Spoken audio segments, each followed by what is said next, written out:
Welcome to the Leadmore podcast. I'm your host, John T. Meyer.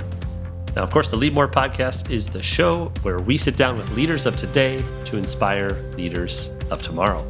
Because I believe the world needs more leaders. And I can't believe it, but we've made it to episode 40. So excited. Thank you for coming along on this journey.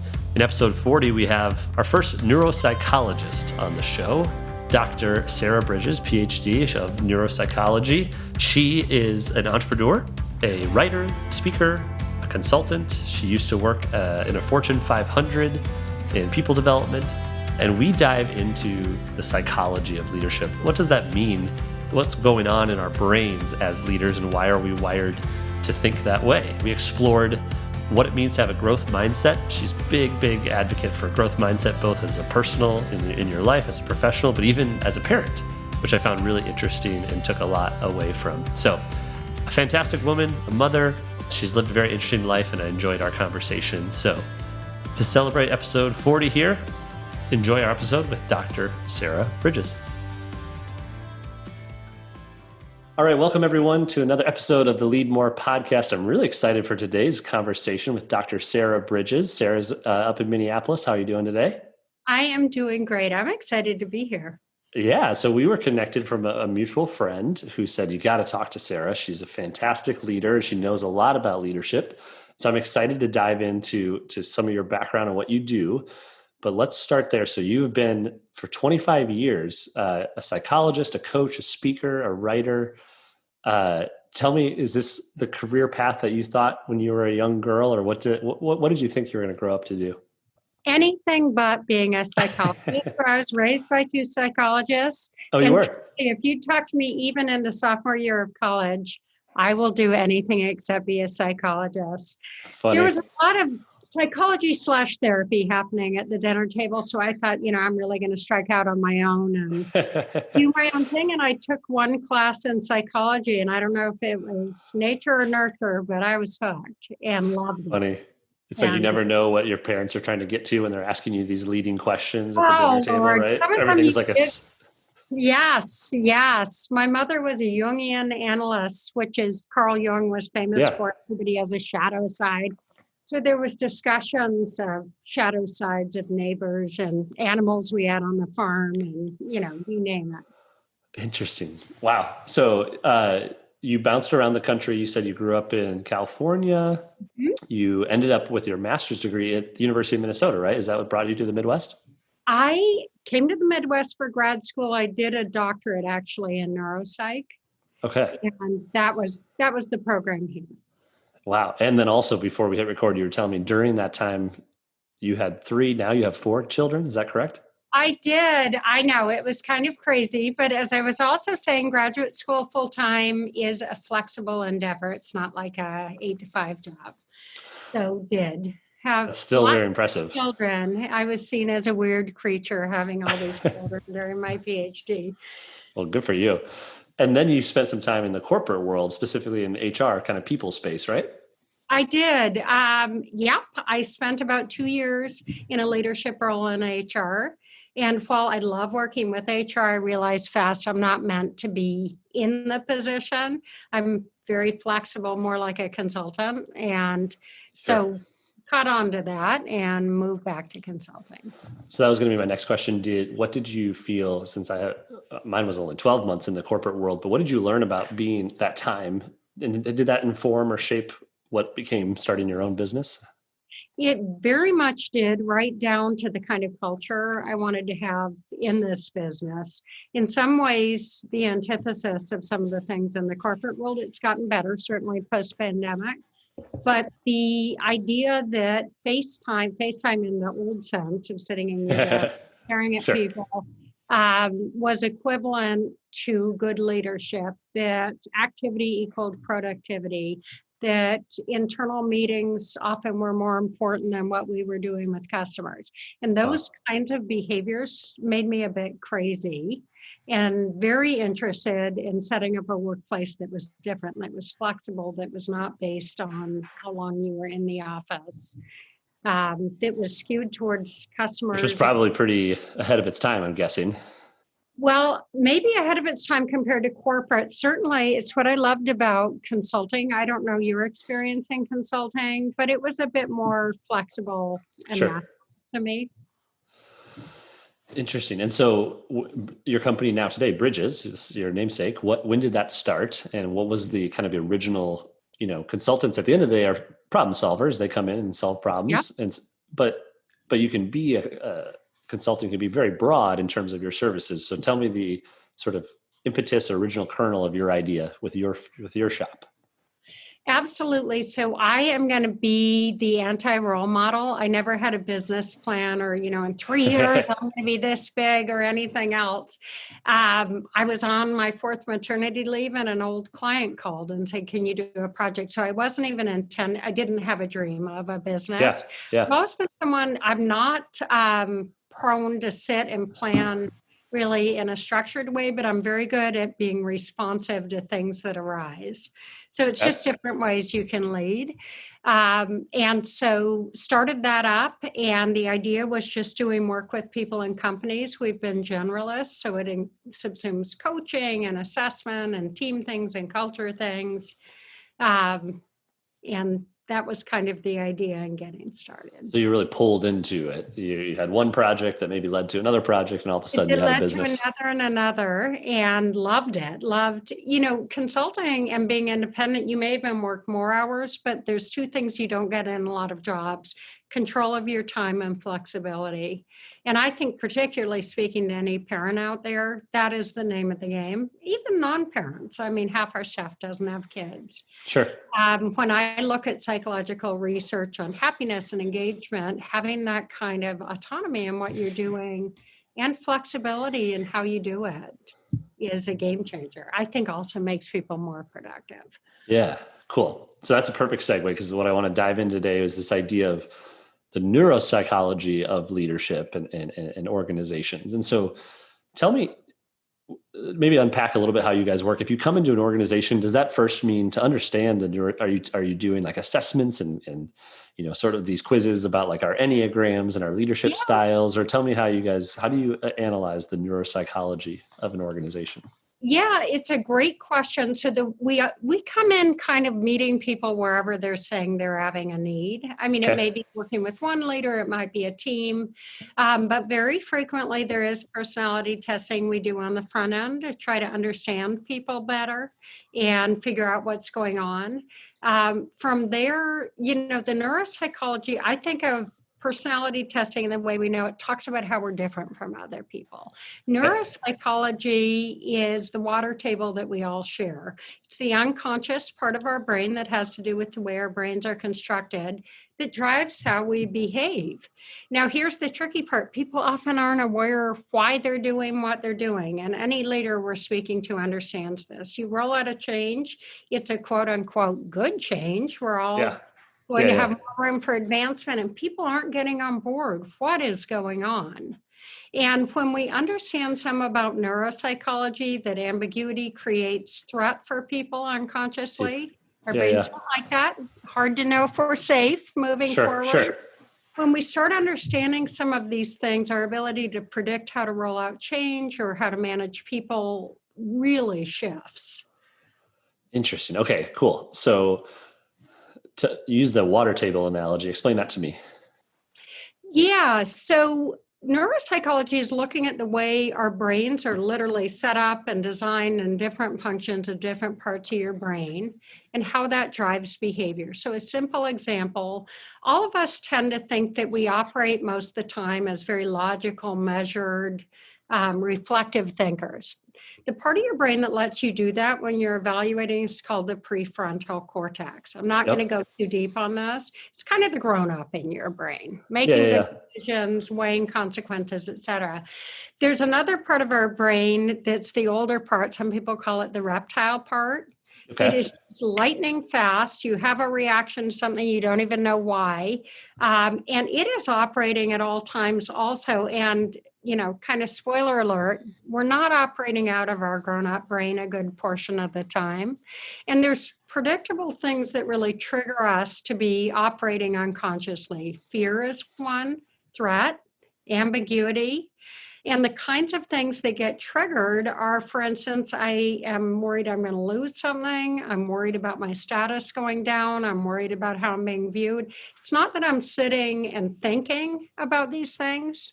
Wow, the pandemic hit, and that might mean that I lose my job and then I have a lower ranking job. But it's Sure. all happening unconsciously. It's why we have strong It's kind of reactions like to the fight or flight, right? exactly. Okay, Exactly. got it. And So, so, yeah, oh, go so the ahead, keep limbic going. system is just this commonality. There's common ways we all behave because we're humans and we share a brain structure. Yeah. And, it's very predictable with something like change or the pandemic. If you look at the numbers of people depressed and anxious and all the different things happening, it's very predictable. These are not all people who have lost their job. They're not all Yeah. people who are going hungry. Why are they so anxious? They're working Yeah. from home. It's the ambiguity. Our brain cannot predict how long this will last, what the outcome will be, and that activates the older part of our brain saying, danger, danger, we got to do something. I'm anxious. Yeah. That makes a lot of sense. And so what I feel like when you dive into psychology and start to explain, it makes us actually feel a lot more like robotic as people. Like, are we pretty predictable at the end of the day? Like you're able to tell which way leaders are going to go and what decisions they're going to make, or can we counteract those things once we know about them? Yes, we can counteract those things. So I do not mean to imply everybody's robotic. If we look at the level of a group of people, let's say you have 10 employees or 100 employees or 1,000, and I roll out a big change and it's not clear where it's landing. Wow, we're going to be acquired. We can't yet tell you who's acquiring us or exactly how that'll unfold. We'll let you know in a month. I can predict as a psychologist, the majority of people are not going to be put in their best thinking state. Yeah, They're going to totally. be anxious. You're going to have behaviors. So it's not that I know exactly how that'll play out for each person, but I can guarantee that'll be a reaction. Well, and we kept talking since I told you before that we hit record that Lemonly was recently acquired with both us and the buying company. We kept focusing on like, how do we tell people like who's going to move my cheese, right? Like what happens to my cheese? And like at the end of the day, they don't care, meaning the team, what it means for myself or the business partner. It's like, what does it mean for me? Is it a good change, a bad change? 100%. So Good change, bad change. And if you wanted to look at kind of the big factors unconsciously, one of the absolute top ones is status. And status is subjective. It means where am I in relation to other people around me? Am I going up or down? We are wired to our core unconsciously to always be evaluating that. And that's why you get crazy research like, would you rather make 100,000? No, they use brother-in-law. Your brother-in-law makes 75,000, or make 125,000, but he's making 150. People want the lower pay. They want to have a higher rate than their brother-in-law. So understanding there's certain triggers we have, like status, how does this leave me in relation to others? Loss aversion, a huge thing wired into our psychology. Am I going to perceive I'm losing a lot of things as a result? yeah, that's fascinating. And then you start, I think when you study like the rise of social media, right, that's so much like psychology and dopamine hits and this idea of like we achieve status through our Instagram account or whatever that might be. So in a professional, corporate, or just like in a business context, what are those indicators typically of status? Salary, you mentioned, I suppose, title. Salary, title, proximity, even in terms of relationship and inside jokes to high status people. This is true for primates too. The highest ranking chimp, the younger, particularly male chimps, they want to hang around that guy. We humans are very similar. So that can be a marker of status. It can be physical things like office size. It can be subtle things like who gets away with things. Who kind of can bend the policy, and the C team or CEO doesn't look at that. So who gets more resources. There's overt measures and there's covert measures, and we're tracking all of them, and your employees are. Yeah, you say those when you say them out loud, they just sound ridiculous, right? But then you're also like, Oh, for sure. Like that totally exists. For sure. Yes. And it can work to your advantage or disadvantage. I'm working with a company right now where there's a particular C-level person who is not having good relations with her team members, peers. CEO tends to really love what she's doing. She's a change maker, and she's perceived to be allowed to bend all the policies nobody else can. That is a major status signal. She doesn't Sure. get in trouble for doing it, but it's had a very insidious effect on the team. So we need to think about, as leaders, what signals we're sending around those things, and are they congruent or not with the culture we're trying to build? Yeah, that's great. So that was going to be where I go next. If a company brings you in, are they usually saying, we have some big change coming, help Mhm. us implement and navigate this change, or how do you use your specialty skills to help that leader get through the change? I would love if that was the case. It's more often we rolled out a change. We don't Uh-oh, get it it. didn't go It's well. totally a disaster. I mean, more often, sadly, it's that. But yes, sometimes on the front end, I mean, typical ones might be M&A. We work with a lot of private equity, two Sure. cultures merging like you are with your organization. Sometimes just we're reorging like crazy and want to think through. So I'll give an example. I did have someone reorging a big public company, you'd know. And he said, I feel like this is going to go great with all the top 20 leaders. And I said, great, let's run through one by one. Anyone going to perceive they're losing status? Anyone going to lose some control? Is anyone going to feel like their relationships are disrupted? Are people going to find this fair? And as we ran through some of the big kind of standard neuropsych markers of Yep. things we pay attention to unconsciously, we realized several people were not going to feel great about the change. And I said, heat map, these are the areas where you're likely to have problems. So he really zeroed in on those people, and they were indeed places people were resisting. Interesting. Huh. That's fascinating. So we talked about, you know, I've liked the analogy that COVID really has been an accelerant in the sense that it's created a lot of change, but a lot of change that probably would have happened, it just sped it up, right? Yeah. And so I think running a company in 2021, change is inevitable to begin with, and now it's coming faster, and technology Yeah. and the world is becoming more connected and flat. And so, from a psychology standpoint, how should a leader prepare for change, and what are some best practices that they can implement in their organization to make people more comfortable with change, or at least more aware that it's just going to happen and it's inevitable? I love that you brought that up, because having watched kind of key competencies or skill areas leaders need across the last 20 years, being a leader that can manage change, I think going into next year is going to be maybe the number one competence, certainly the differentiator. So I think of a couple things. There's a track you want to do with yourself and really get feedback from people close to you. How do I respond to change? How resilient have I been during COVID? If there's work to do there, that's an important place either to start or concurrently work. In terms of people, I think of a couple of things. One is an idea that actually came from my father, a psychologist, who talked about when we go into change, there's two processes. There's a physical process, we're reorganizing, we're restructuring, and there's an emotional process. And for leaders to manage change well for other people, you've got to know there's two systems going on.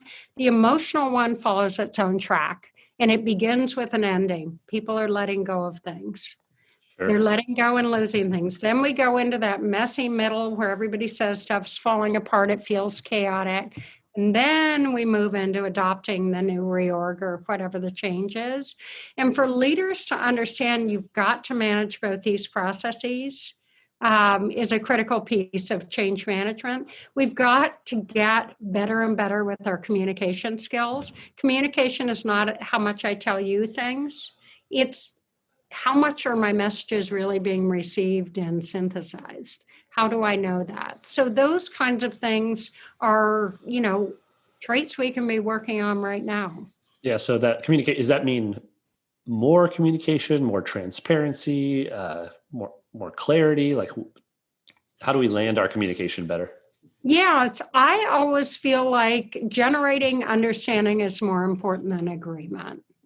Okay. Understanding is our goal.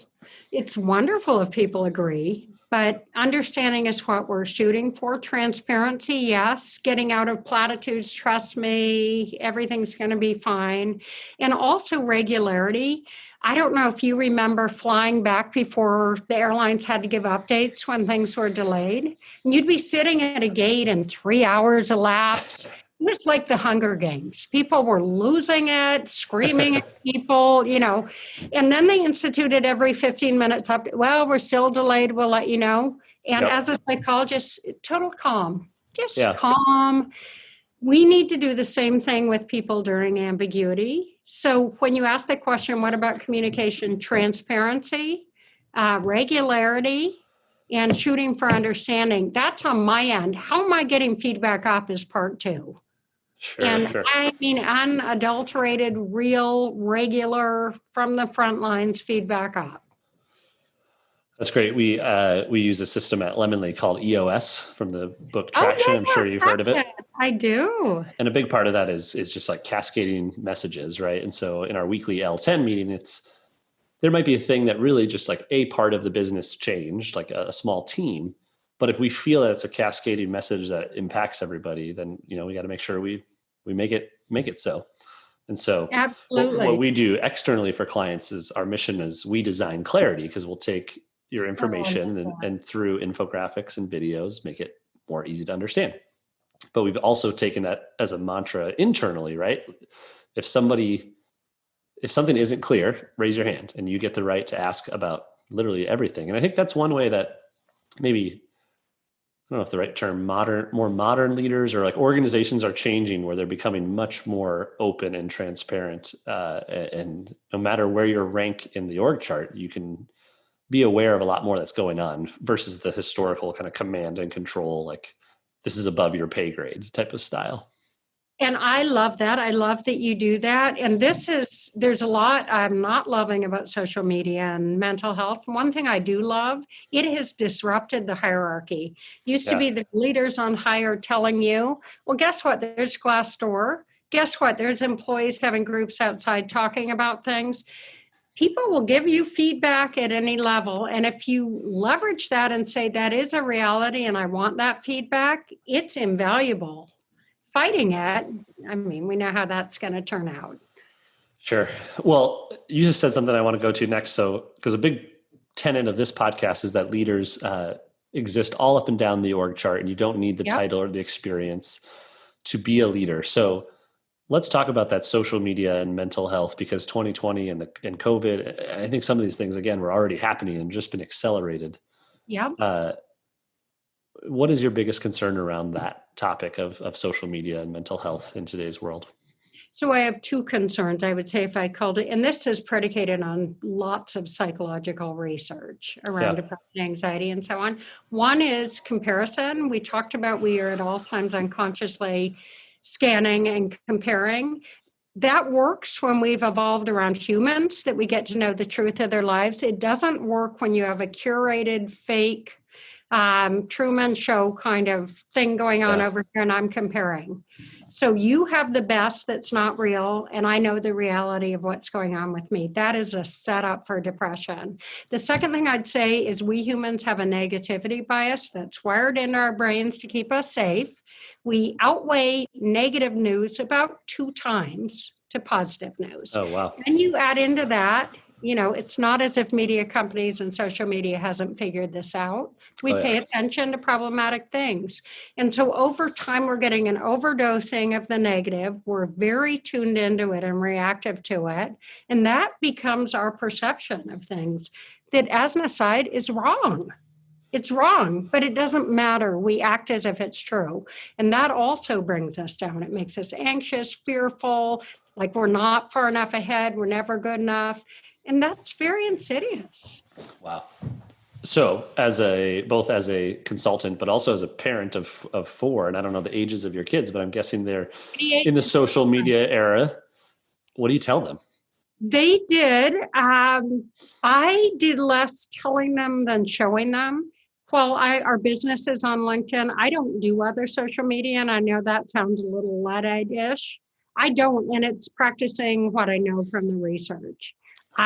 There's other ways. There's opportunity cost if you spend 2 hours. Sure. My daughter, oldest, does some Facebook and different things. My sons do none. They've just decided it's not adding to their lives.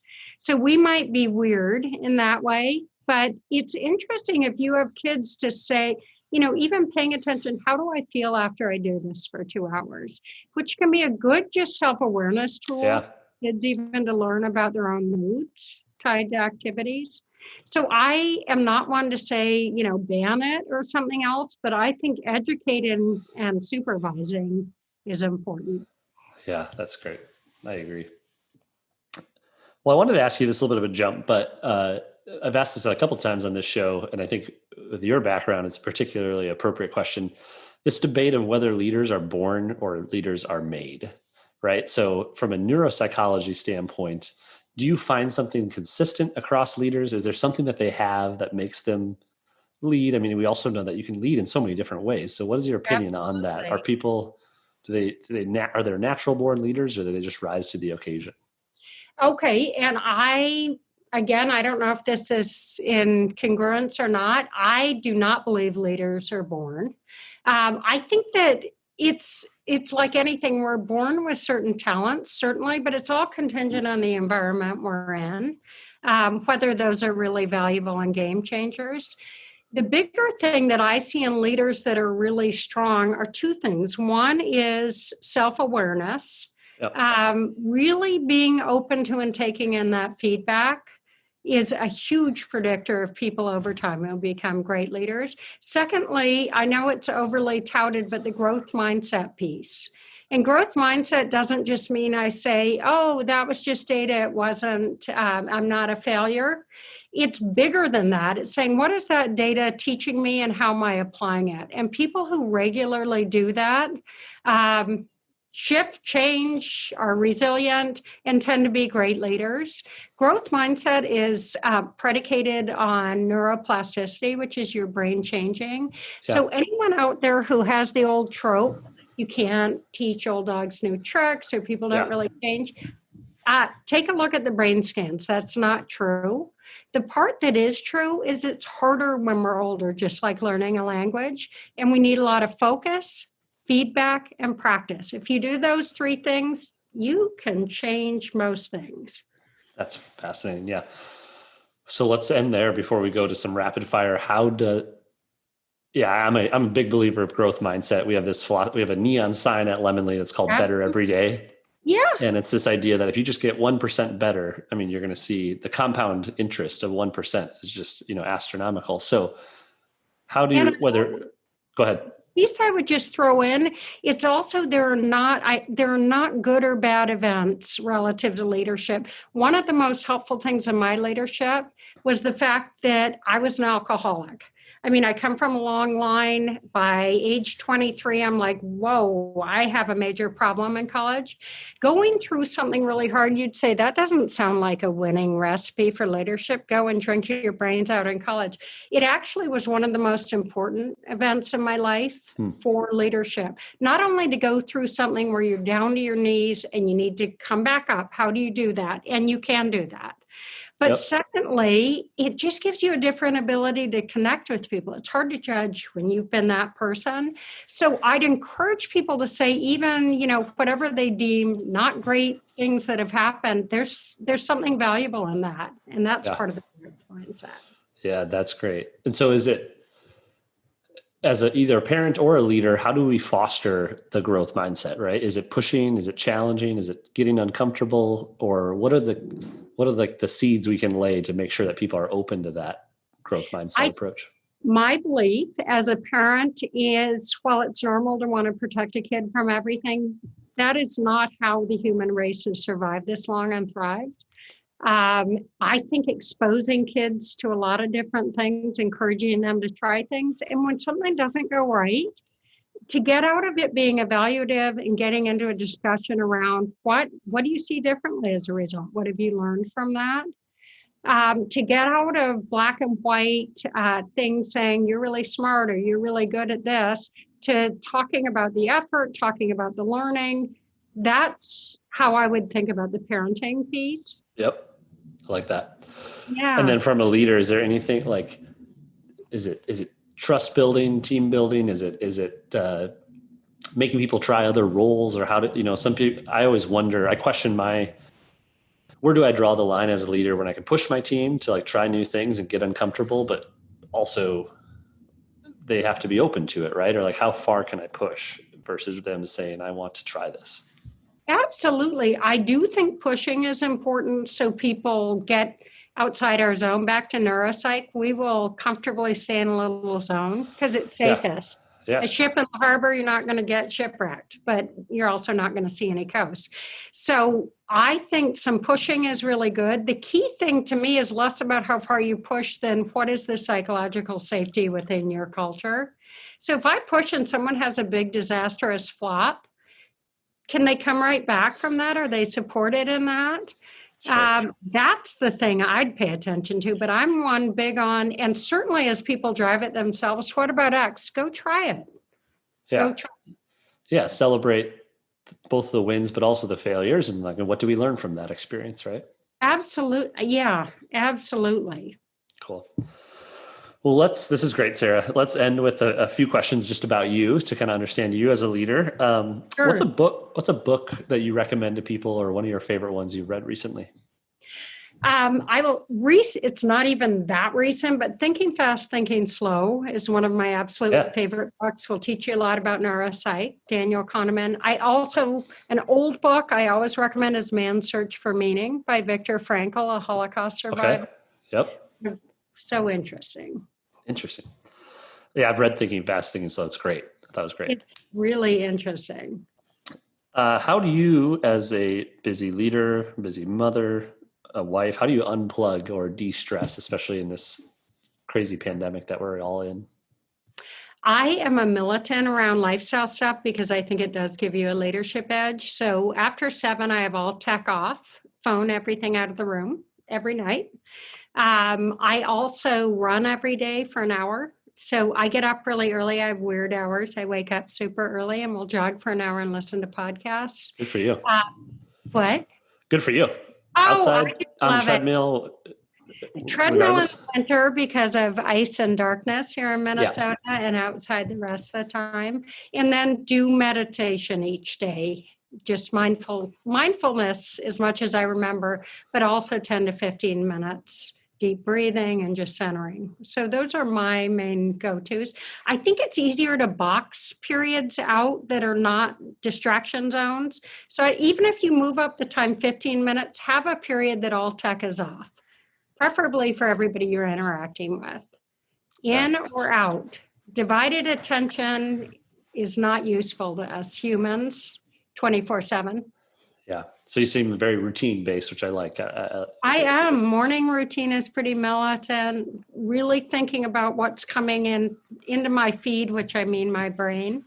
Yep. Yep.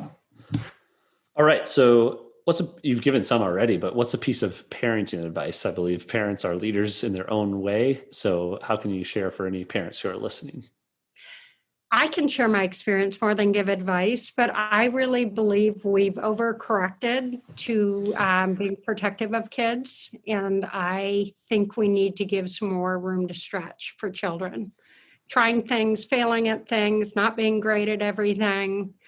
That would be it. And I also think, to me, in the teenage years, which are always a little bit hard, having open communication was more important than I'm going to control every minute of your day, because guess what? You're not.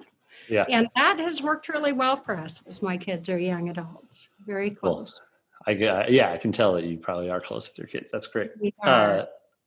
Okay. So Sarah, what's your superpower? What's the one thing you think you do better than anyone else? I don't think in terms of better than anyone, but I think in my resilience would be what I'd call out. That whether it's a personal hardship, last year I broke my femur falling on the ice. I know, which sounds horrible, but pretty quickly I'm like, I'm going to be the fastest one to recover from this. And I am back at running. So I have a way of pretty quickly saying, how can I turn this into a challenge? And I've realized over time I'm really glad I have that trait. It's gotten me through a lot of things. That's great. Yeah, that ties right to that growth mindset too, I believe, if you mentally kind of will yourself have Yeah. resiliency. And just to say, I quickly said, okay, I know all the things that aren't possible. I can't run for 3 months. What is possible?